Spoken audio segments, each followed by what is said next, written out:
LATD Nation, welcome back to the channel, man. It's been a minute since we did a movie review. It do feel like it's been quite a while. Yes, sir. Yes, sir. But anyway, let's kick it off, man, because this movie was kind of disappointing. Today we're going to be looking at the details of Scream 7, starring Neve Campbell as Sidney Prescott, Matthew Lillard as Stu Stumacher. That nigga. Courtney Cox is Gail. Mm-hmm. She back. Isabel May as Tatum Evans, Sidney Prescott's daughter. Yep. Yeah, we just gotta go ahead and get into it. I mean, it's no secret that we're big fans of the Scream franchise around here. Scream I consider to be my favorite horror franchise. But with that being said, of course I had a lot of expectation. I had a lot of anticipation going into this movie. Yeah. But I ain't gonna lie, this movie for me was a disappointment. I ain't even gonna hold you. Just getting straight off. Let me get into the positives. For me, okay, Neve Campbell, you can't go wrong with Neve Campbell as Sidney. Not at all. Not in the slightest. You can never, ever, ever. She's one of the most iconic horror characters of all time, especially the final girl, Scream Queen, whatever you want to call it. I mean, that legacy speaks for itself. We already know Sidney's the one, right? Gail, obviously being back. Courtney Cox, obviously great as ever. I'm not going to lie. I think Joel McHale as Sidney's husband, it was fine. I mean, just to kind of go into the plot a little bit without really giving too much detail. Essentially, they brought Sidney back, and she's basically sort of restarted her life in a small town. What was the town? I don't even remember what it was. It's Haywood.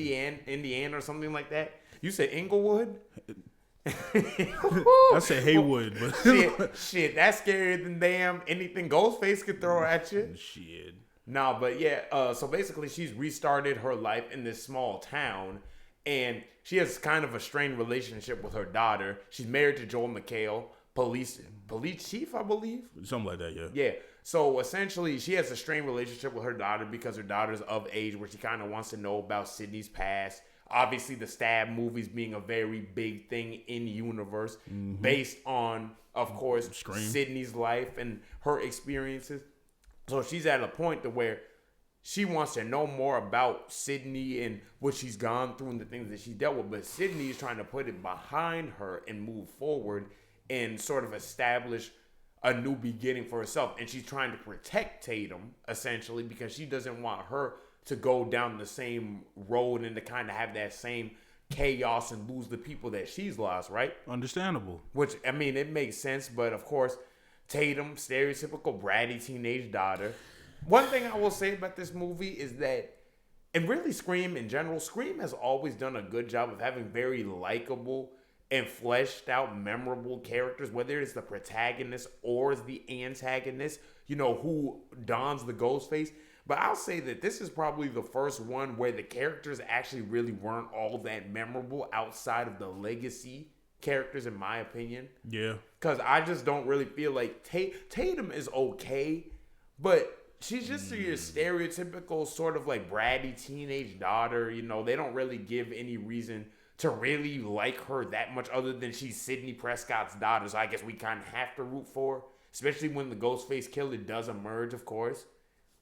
So I guess we're kind of put in a position where we're supposed to root for her just because of that. But other than that, she doesn't really have a defining character trait of her own, in my opinion. No, not really. She's kind of just a plot device, to be honest with you.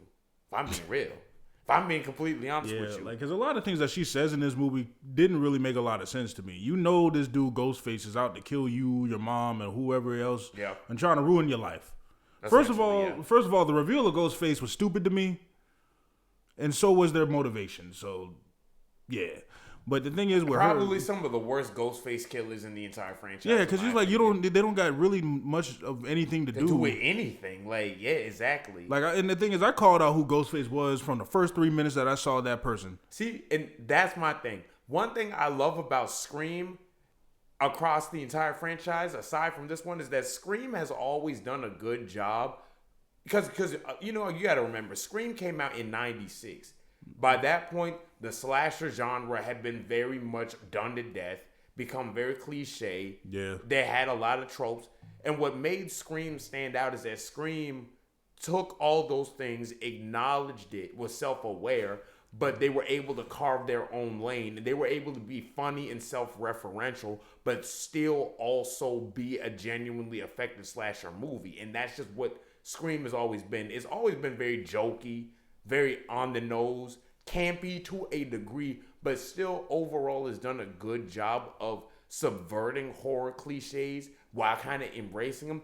To me, this is the first one where it just feels like an actual just generic horror movie with a Scream sort of paint on it, in my opinion. That makes a lot of sense. That's what I think of it. Because they lean into and take itself a little too serious at times. I don't even think it's that it took itself too. Actually, you might be right. Yeah, it took itself a little too serious at times. Like, well, one, it was much more tonally inconsistent. It didn't do a good job. That's what. It's too up and down. Yeah, no, that's exactly because it was very. Nev Campbell is, to me, is the only one who had a really good performance in this. No, I would say Courtney Cox was still solid. Courtney Cox too, but it's like everything else was. I like Matthew Lillard coming back too. Okay, all right. That's I like Matthew. I always did like Matthew Lillard. I like Matthew Lillard, but I did not like the way they utilized Stu in this movie. One thing I will say for sure, this movie was kind of boring. This movie was boring to me. Because the thing, it was too much damn dialogue in between the Ghostface killings. Yeah. Ghostface was still as intense as he's always been. And to be honest, they even upped the kills a little bit, at least from what I've seen. I've only seen 1, 6, and 7, and I never seen 2 through 5. Yeah. So y'all correct me if I'm wrong in the comments, but my thing is, the kills were more effective. They were more brutal than good Lord, they were brutal. Oh, for sure. But regardless. Like I said, they were still intense. They still did a good job with Ghostface as a whole. But after that was done, everybody's chilling, kick back, relaxing, and drinking beer like it's supposed. Like everything is all well and good. Mm-hmm. Like there was too much. They were trying to lean into much with trying to make it like a whole like an autobiography or some shit. They're trying to give. Of course, they want to give Nev's reaction about this or Sydney's reaction about this. And I understand that, and that's okay, but I feel like they leaned into that a little bit too hard. Like they were trying to have something to say when there wasn't really much else to say. They kind of allude to maybe it's interesting because it's like in the context of the movie, it's like it's implied, or well, not even implied. It's kind of like confirmed-ish that they moved around a lot. So it's kind of like she's never really gotten a chance to just be a normal kid or a normal girl. So I guess it makes sense that she kind of wants that normalcy to a degree. So maybe that leads to some of the stupid ass decisions that she makes. Yeah, well, I mean, not even just stupid, dumbass decisions. Yeah, I thought Isabel May or Tatum. I thought she was easily the worst character in this movie to me. I hated her. I hated her because she was always questioning her mom. There's a killer out here on the loose, like I said, and your ass wants to go all over Timbuktu trying to figure out life and trying to be exactly instead of just staying your ass home. Instead of just with your father who's a gun-toting police officer. Which if there's any way to be safe, if there's anybody to be safe with, it would be that person in theory. Right. That's the kind of, and see, that's why I'm saying that this movie just feels so much more just disjointed. And now, don't get me wrong, there are effective scares to a degree. There are definitely effective kills. The cinematography is as great as the last two, but I think the difference between this one and the other two that came before is that one, this felt less like a continuation. This one didn't feel like it added anything, in my opinion. No, it didn't. 5 and 6 did a good job of bringing back the old characters, bringing back old storylines, but it was in a fresh way through mostly great new leads and Melissa Barrera and Jenna Ortega, and really the twins. Mm-hmm. Which, of course, Chad and Mindy, they are in this one, but it don't feel the same. It don't feel the same because it's what made them work before was the fact that, they were great sides to two very compelling lead characters. And I really think that Melissa Barrera and Jenna Ortega being gone really did a that really might have actually sunk this movie before it even really had a chance to get off the ground. No, I agree. Because what they were working with their plot lines and their story was great.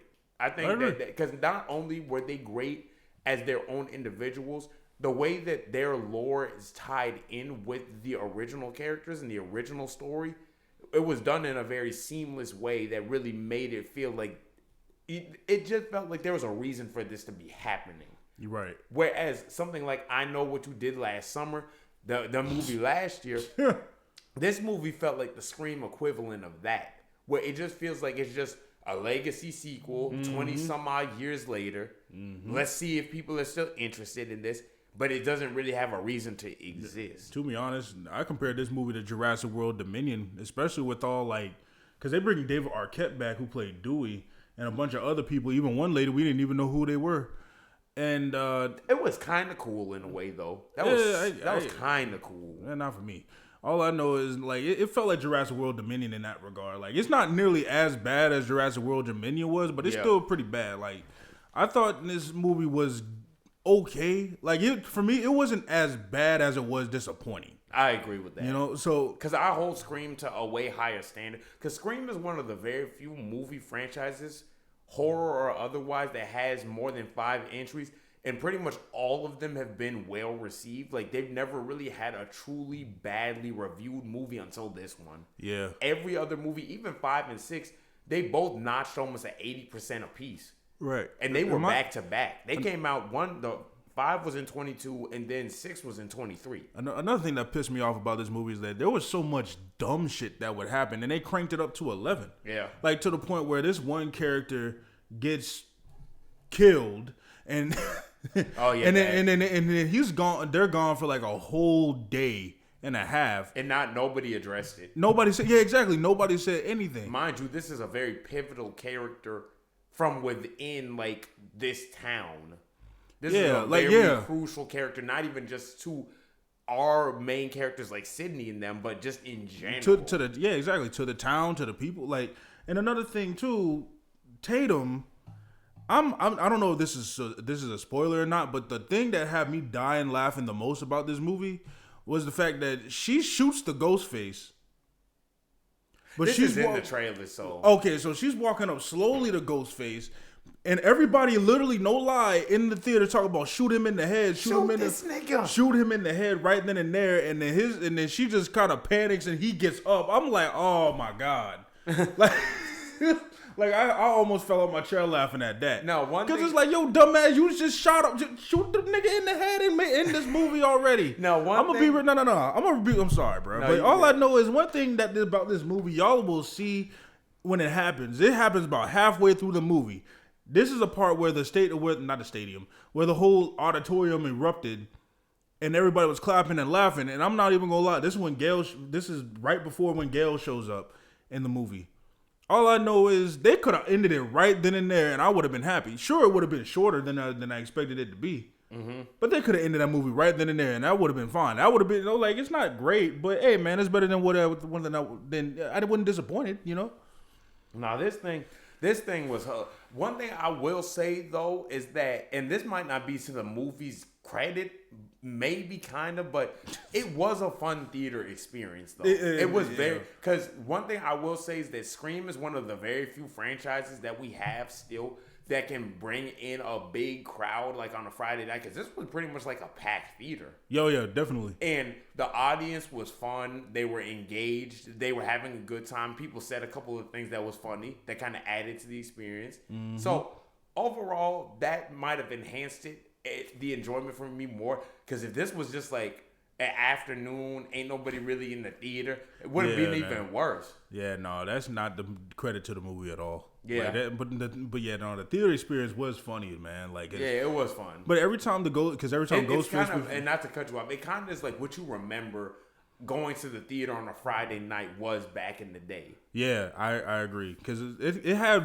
almost had Avengers Endgame and Infinity War vibes. I'll say You might be right on that. That and Sinners, in my opinion. And Sinners, yeah. Because all I know is when it came to Endgame, people were like cheering and celebrating when everybody came back. Yeah, bro. They're like that. Like, nah, that was one of the best movie experiences I had. That might be my movie theater experience ever. Because I remember when Mjolnir, when Cap had Mjolnir, the whole Mjolnir, yeah, Mjolnir. But yeah, no, when Mjolnir, that's what it is. I'm sorry. Go ahead. When Cap had the hammer, the whole theater went crazy. I will never like the chills that I had for that because it's like the whole theater turned up. Yeah, when everybody came back, bro, I was crying. Too. I was crying tears of joy when I heard that. When I heard on your left, yeah, that, and when I heard on your left, and then the sling ring portal opened up, well, I was like, whoa, hold up. I was like, Infinity War, that stunned a lot of people. Yeah, it did. Shout out our friend Zach. But he apparently, a little girl was looking, according to him, kind of like stunned, like what just happened, you know? Shit, that's how I was. I was a little like that too. I said, what? These niggas lost? I was like, because we grew up with them always, like, the Avengers always win. Like, the Avengers are always going to take care of business. But for them to lose, it was like, oh, wait. And to lose, like, in the middle, like, to lose in what is arguably the biggest movie ever at that point. Yeah. Arguably. Until a year later. Yeah, exactly. Where they doubled up, which was crazy. They went off. I think they grossed $3 billion. Yeah, something around there. But yeah, but back to Scream, man. I mean, as a Scream fan, I recommend going to see it. You might like it, but this one ain't do much for me. Like I said, I really wish that they had just continued. Because I'm not saying that it's wrong to have Sydney as the protagonist again. That's probably the smartest idea that they had. But to me, I feel like it would have just been better if they just continued the Melissa Barrera and Jenna Ortega's story. I feel like that would have been so much better because that really kind of breathed new life into the franchise and have the legacy characters like the Sydneys and the the Gales kind of act as sort of guides or whatever, maybe mentors. Like they pop in for a little bit. The audience, they turn up for a little bit and then they go about their business because what they had in these new characters had a lot of potential, and this is just a shame that it's never gonna be like seen through for real. Yeah, it's sad for real because it's just because I was starting to get a little attached to them too, even though I only seen the sixth one. That just seeing the sixth one just helped me a lot. That's how their performances were so good because I was getting attached to the characters, and I've never even seen 2 through 5. Yeah. Like my thing is I'm not gonna say that them getting fired was the reason why they got fired was dumb. But hey, man, what can you do, right? I just think that it ain't like they committed a crime. Yeah, you know what I'm saying? I mean, Jenna Ortega actually quit. She quit. Oh yeah, Jenna. Yeah. But no, but I get that. But my thing is like you literally, if y'all know the BAFTA situation, y'all know what's up. Yeah. They mute one thing. I'm not gonna say it, but they mute one thing. But they leave something else in that caused the most controversy. Facts. Exactly. So I'll just put it like this: Michael B. Jordan and Delroy Lindo. If y'all know, you know. If you know, you know. But that's why I kind of feel like they could have stayed. Like they could have let Melissa Barrera. What she said, they could have let that go. Yeah. I kind of feel like they could have let that slide because there are people out here that said way worse shit than that, and that are still getting work to this day. Mm-hmm. Exactly. So, but hey, what can you do? Yeah. But ultimately, their absence kind of speaks for itself because it really wasn't that good. Yeah, but like I said, I don't think this was as bad as we're making it out to be per se. But it's more disappointing. It's disappointing. Yeah, it's a generic horror movie, which Scream has never ever been. Yeah. I feel like if you weren't a Scream fan and you just came in here just to see a movie. I think you would have fun with it. I agree with that. Because it's still overall a fun movie, even though I give it like a 4 out of 10 personally. I'll probably give it a 5 at best. I give it a 4. Yeah. But even though it was still fun to a degree. So yeah. But man, that's all I got to say, honestly. Yeah, same here. But with that all that being said, I've been Jay. It's been Rodney. LATD. Look at the details. More videos coming soon. Check out the TikTok at LATD843. Yes, sir. God bless y'all. Peace.